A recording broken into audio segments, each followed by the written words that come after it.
বাজি তৈরির আড়ালে বাংলায় বোমা তৈরি হয়, বিস্ফোরক অভিযোগ অর্জুন সিং এর।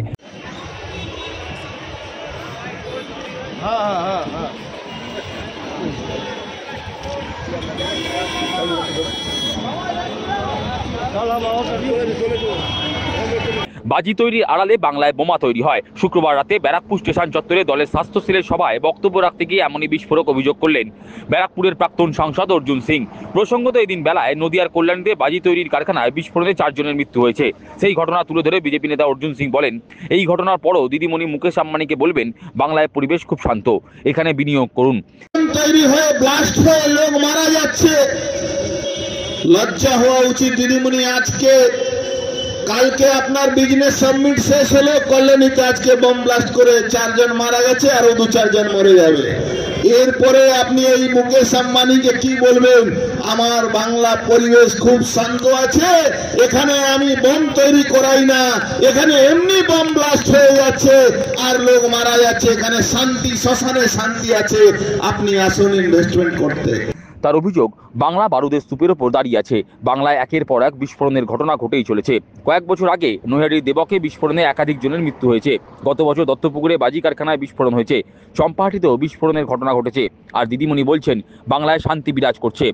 শেষ হচ্ছে, পরের দিন বোম ব্লাস্ট হচ্ছে।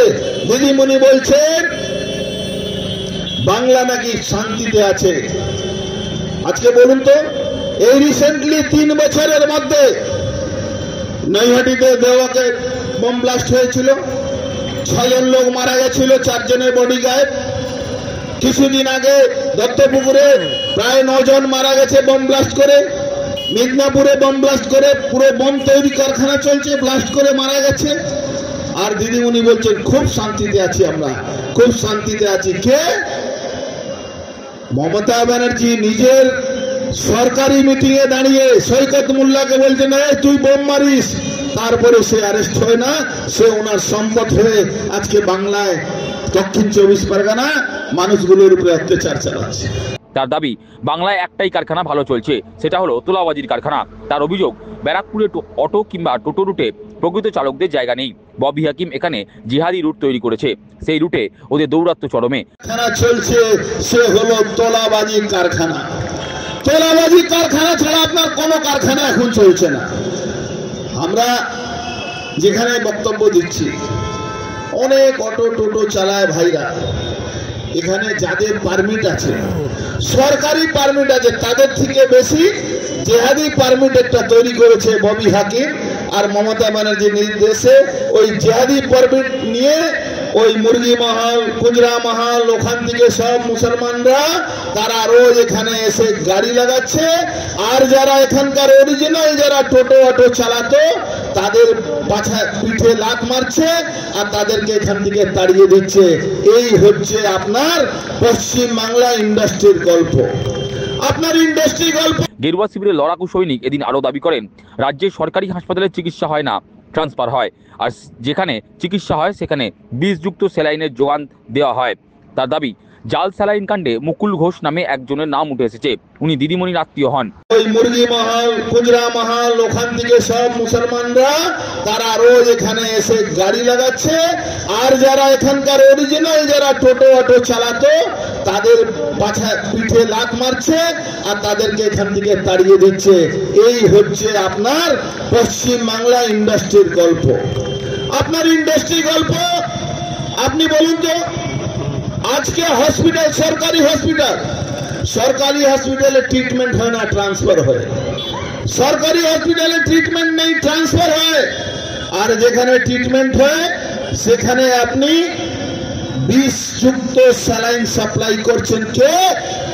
আমার কাজ তো উকিল বাবু আছে না, একটু লুকিয়ে টুকিয়ে বলছে যাতে ধরা না পড়ে, ওর নামে কেস না হয়। আরে দিদিমণি কত কেস দেবেন? 176টা মামলা আমার উপরে আছে, আরো 2টা মামলা হবে। এই যে মুকুল ঘোষ যার নাম নিয়েছে, দিদিমণি আত্মীয় হন, আপনি খবর নিয়ে নেবেন।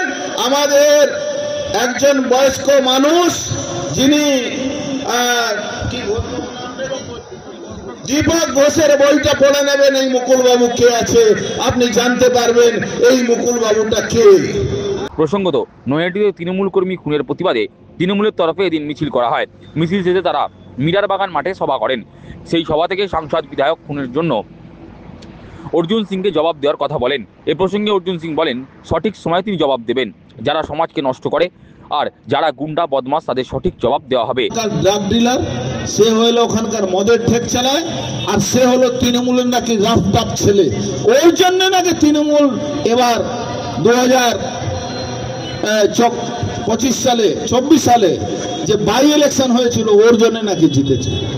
যদি এর এমন মানুষের জন্য তৃণমূল কংগ্রেস জিতে, তাহলে নিশ্চিতভাবে অর্জুন সিং থেকে জবাব চাইতে হবে। তুমি চাও, আমি সময় এলে ঠিক তোমাকে জবাব দিয়ে দেব।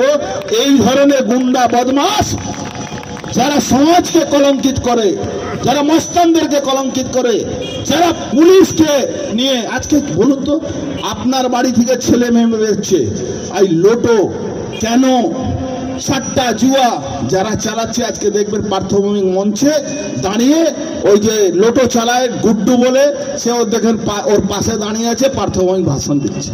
এই উক্ত পথসভায় এদিন হাজির ছিলেন বিজেপির ব্যারাকপুর জেলা সভাপতি মনোজ বন্দ্যোপাধ্যায়, বিজেপি নেতা প্রিয়াঙ্গু পাণ্ডে, বিশিষ্ট আইনজীবী তথা বিজেপি নেতা কৌস্তব বাগচি, প্রাক্তন কাউন্সিলর মিলন আশ, স্বাস্থ্য সেলের বাবু নাগ, সুপ্রিয় ঘোষ প্রমুখ।